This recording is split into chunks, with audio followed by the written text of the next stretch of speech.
This video is brought to you by Dr. Kristen R. Bromley's Guitar Method Book Series and Online Music Academy.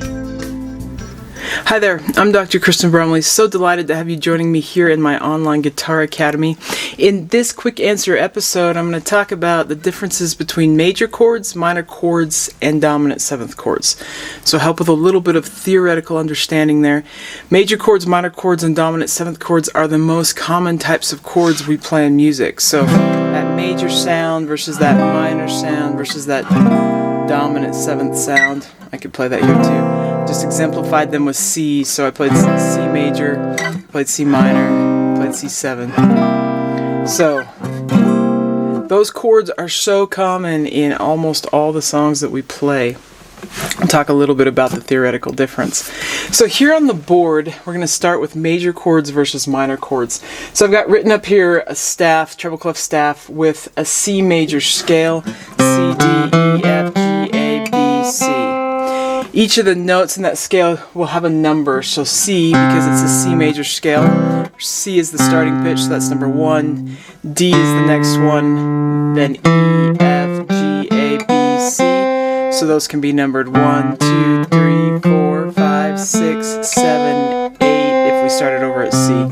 I only have written up to step 7 because it starts over there on the 8th step. So what happens when we form a chord is it actually comes right out of the scale. We take the 1st, 3rd, and 5th steps of that scale, and that'll create a chord. And I just have written, we call a triad. It has 3 notes, C, E, and G. I have that written there. And then up above I have the chord symbols. So the chord symbol for major chords is just the name of the first step of that scale. So the starting pitch of the chord, and that is also known as the root. So I have written here root.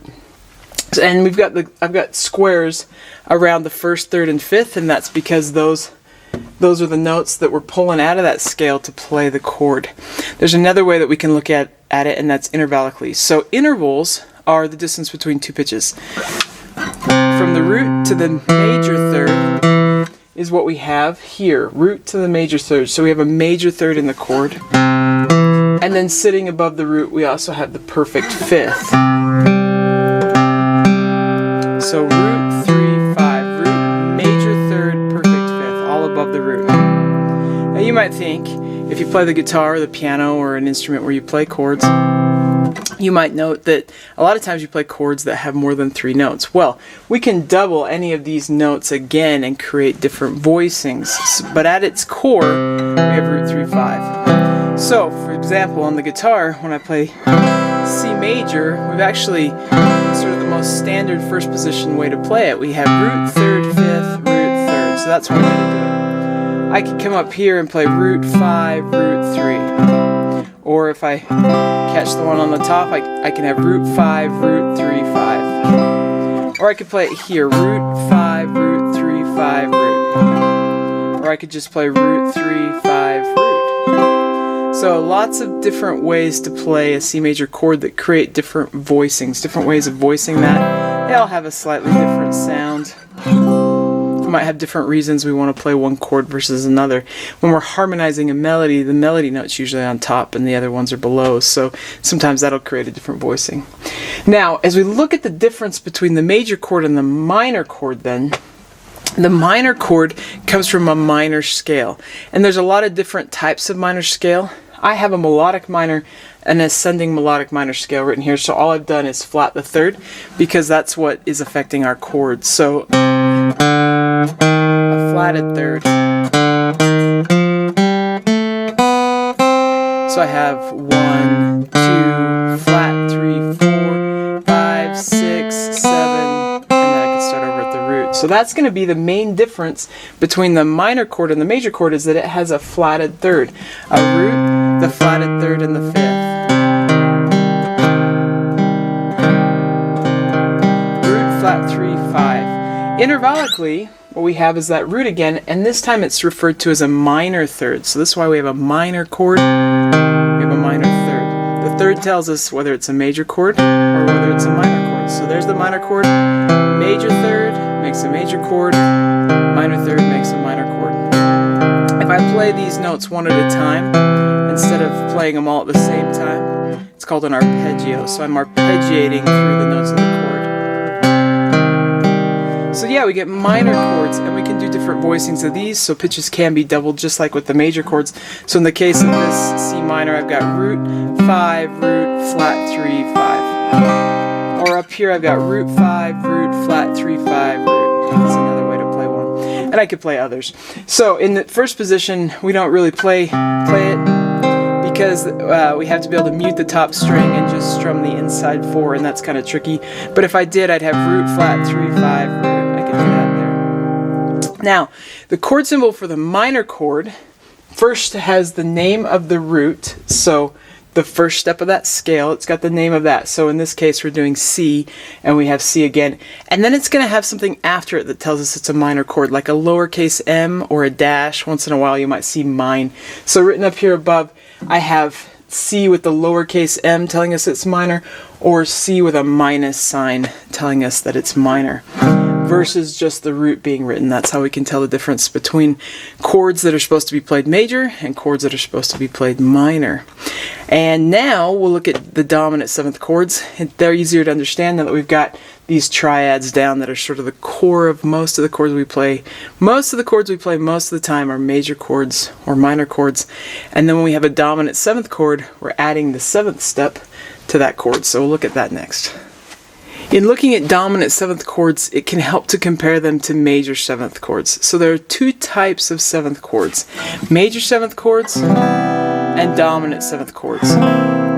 The major 7th chord is sort of a pretty coloristic sort of sound, whereas the dominant 7th is one that we see all the time when we're playing.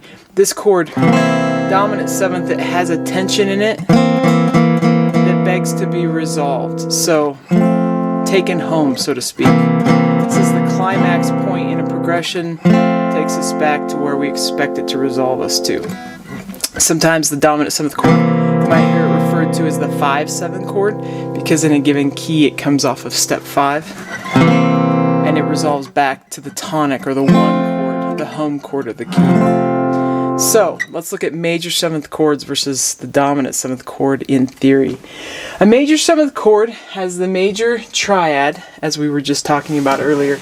So the root, major 3rd, and perfect 5th still has that, and then it has the major 7th. So the 7th step of the major scale added to it. So in our major scale, C, D, E, F, G, A, B, we're going to have C, E, G, B. And just like with the triads, you can have multiple voicings. So usually when we're playing the C major 7 here in first position, a lot of people will throw that E on top, or sometimes even a G on top. So the 5th on top, or the 3rd on top, either one. The chord symbol for the major 7th chord, it's important to distinguish the difference between the major 7th chord symbol and the dominant 7th. With the major 7th, you're going to have the root and then something in front of the 7, a capital M, the little phrase maj, M-A-J, or a triangle. In every one of those instances, it's telling us that that is a major 7th that is being added on to that major chord. So if you see a chord symbol like that, it's not asking for the dominant 7th version, it's asking for a major 7th. And if you don't know how to play the major 7th, you can just play the regular old major chord. So, the dominant 7th then, another name for the dominant 7th chord in theory terms is the major minor 7th chord. And that's because we have the root, the 3rd, and the 5th just like before. But this time, we're adding a minor 7th. So the major 7th chord has the major 7th interval above the root. The minor 7th, or the major minor 7th chord, or the dominant 7th chord, has a minor 7th interval above the root. So if I were to play this scale, some people know this scale is a Mixolydian scale. It's a major scale with a flatted 7th. I have the root 3rd, and then the flatted 7th. So C, D, E, F, G, A, B, flat C. Or 1, 2, 3, 4, 5, 6, flat 7. So if I play the arpeggio then, root 3, 5, flat 7. So we get the minor 7th or the flatted 7th interval above a major chord. So I've got that written here. The chord symbol for the dominant 7th chord, it's the most common type of 7th chord that we see. It just has the root and the number 7. When we see the number 7 there, it's telling us, oh, dominant 7th. Now, it would be confusing if there was a lowercase m or a dash in between telling us it's a minor 7th that's being thrown on, because we would think, wait, is it a C minor chord with a 7th? Or is it a C major chord with a minor 7th? So that's why we just throw the 7th on. We don't have to worry about whether it's major or minor, but we know it's minor. But with the major 7th chord, it's sort of that characteristically pretty extra color tone, so to speak, and we do need to know, oh, this is the major 7th. It's not the normal 7th that we're throwing on the dominant 7th. Now, in playing a dominant 7th chord, like with the C7 chord here, sometimes things will get omitted. In this one, the 5th had to be omitted because we can't play the 5th and the flatted 7th. They're on the same string. So sometimes that'll happen in some of the voicings. So our C7 that we're used to in this particular case is the root 3rd, flat 7, root 3rd. If you had the ability to rearrange your fingers, you could catch the 5th on top, but we only have 4 fingers. So, with the C7 here, though, I've got the root, the 5, the flat 7, the 3rd, and the 5th. With the C7 here, I've got the root, the 5, the flat 7, the 3rd, the 5th, and the root again. So there's a couple different voicings. So we see dominant 7th chords. Major minor 7th chords is another name for that, theoretically. We see those all the time. Every time we see any A7, B7, D7, G7, B flat 7, and so on and so forth. Those are our dominant 7th chords, which are the 5 chord in the key. They have a distinctive characteristic. It says, please go home. Alright, so there's a little explanation there. Hope that helps if you're into learning a little of the theory of these chords you're playing. You can check out videos on chord symbol comparison and other types of chords that we have. Check out our method book series. Have a great day. If you found this video helpful, please hit the like button and subscribe to the channel. For more in-depth lessons and to progress through a free guitar course, check out my Guitar 101 series on YouTube and my guitar method books, which all come with access to hours of in-depth video lessons. You can find more information about me and my products at KristenBromley.com. Take care.